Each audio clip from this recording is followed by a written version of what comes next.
نبی اومنو کله کله دسی وشي یو نبی راشي د هغه نه برست بل نبی راشي وسکه په دغه یو نبی باندې تا ایمان راوړی دی د دین رست راتلون کې نبی باندې ایمان را نوړي په دې سره کافر ګرځي انسان. یو انسان ایمان راوړی دی په موسی علی السلام باندې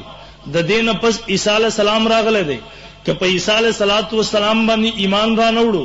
دغه ایمان دیر جهنم نه نشي بچ کولای دغه ایمان دیر کفر نه نشي بچ کولای. یو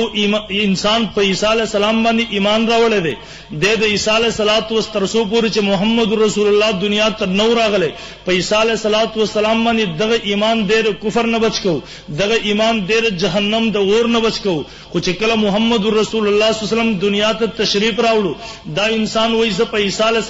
السلام باندې ایمان لرم په محمد رسول الله باندې ایمان نه لرم. محترم دا سړی کافر دی دغه ایمان دیر جهنم د تلو نه نشي بچ کولای دغه ایمان دیر کفر نه نشي بچ کولای. دی وایي اسینا مونږ په یو نبی باندې ایمان راوړو داغه په شریعت باندې عمل شروع کو اسینا مونږ ته علم نه د دن رست بل نبی راشي مونږ ته هغه نبی علم نه او داغه د وجنه مونږ کافر ونه ګرځو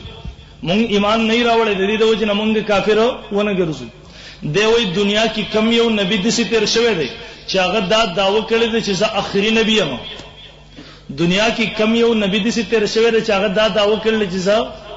جواب راکوي چې خپه خو نه یې کنه ستړي خو نشوي به مال جواب راکوي ان شاء الله. کله چې بیان د عقیدې بیا په دې کې اخ وسیدل پکاري وس خطیب دا غواړي زپا خطابت وکم زه ګرم شم په سټیج باندې خبره وکم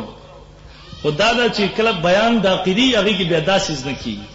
بیا څه خبرې به تاسو کوئ څه به زه کوم ان شاء الله خبره به مخکې چلیږي ٹھیک ده کنه ان شاء الله. دی وایي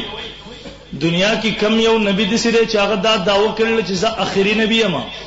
یهود خاموش دي عیسایان خاموش دي تمام دینونو والا خاموش دي مسلمان عالم پاسیدو دې سره د قرآن مجید پلاس کې دی وای څنګه چې الله رب العزت اعلان کړی دی زه رب العالمین یما دغه سي دی قرآن کې اعلان کړی دی ما کان محمد ابا احد من رجالکم ولکن رسول الله وخاتم النبیین. نبی علیہ الصلوۃ والسلام خاتم النبیین دی نبی علیہ الصلوۃ والسلام آخری نبی دی د نبی علیہ الصلوۃ والسلام باندې ایمان لر څنګه چې په نبی علیہ الصلوۃ والسلام رسالت منل ضروری دی د دې سره صرف د نبی علیہ الصلوۃ والسلام یو سره د دې خبرې قائل دی زه نبی علیہ الصلوۃ والسلام نبی منما زه نبی علیہ السلام رسول منما زه د نبی علیہ الصلوۃ والسلام پراول شریعت باندې عمل کوم د قمر ایمان دې د کفر نه نشي بچ کولای د دمر ایمان دې د جهنم تلو نه نشي بچ کولای. څنګه چې په نبی علیہ السلام پر رسالت باندې ایمان لرل ضروری دي دغه څه په دې خبر ایمان ضروری دي چې نبی علیہ الصلوۃ والسلام خاتم النبیین دې آخري نبی دې نبی علیہ الصلوۃ والسلام آخري نبی منل دا ضروری دي د ایمان د پاره دا ضروری دي. سوخ کې را قادیانت فتنه چې راپورته شو زموږ علماو زه په زه خپل یې وبېولې لاهور کې لزر نوجوانان وغوي سینې پېښ لخپلې یې وبېولې امت تر دې خبرو د سمجاوهلو د پاره چې د نبی علیہ الصلوۃ والسلام نرسته چا د نبوت داو کړه دا کافر دی او صرف کافر نه دی د عام کافرونو د حکم سخت دی د شدید ترین سخت کافر دی. هغه دورو چې د پاکستان د آئین قادیانه کافر نه دی منظور شوی علما جیلونو کې دي. یو جج صاحب زمونږ د پاکستان بیان ورکو یو کس د لاس نه ونیو یو عالم ورته وی لګ د کوپر تعریف ماته وکا تاسو چغي وای قادیانه کافر دی قادیانیان کافر دي مرزایان کافر دي و یو ځوان لګ د کوپر تعریف وکا دی ورته خاموش شو. هغه جج اخبار کې بیان ورکو وای دا خو عجیب مولیان دي یو سړی ته کافر وای او د کفر تعریف نو ورزي. مولانا ادریس کندهلوی رحم الله بیان ورکو دارالعلوم دیوبند شیخ التفسیر دی د جیل کې دی د اغازینه بیان ورکو ویل جج صاحب د ما عدالت تر وغوړي د کفر تعریف ورته زکوما جج صاحب د عدالت تر وغوښتو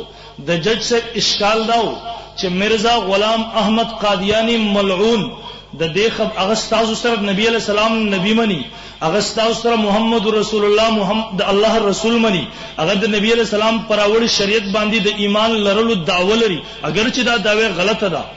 اگر چې دا دعوه غلطه ده خو ها ډېر دي ټولو خبرو قائل له د خاتم النبیین عقیدم تاسو سره لري او ها د خاتم النبیین کوم معنا او مطلب چې تاسو بیانوي تاسو سره په دې معنی کې اختلاف کوي د یوې خبرې د وجنه تاسو قادیانی ته کافر ولی وایي مولانا ادریس کاندهلوی رحم الله ورته وایي د کفر تعریف دا ده په ضرورت اسلام کې د یو سیز نه انکار کول یا د هغه تعویل باطل کول دا کفر ده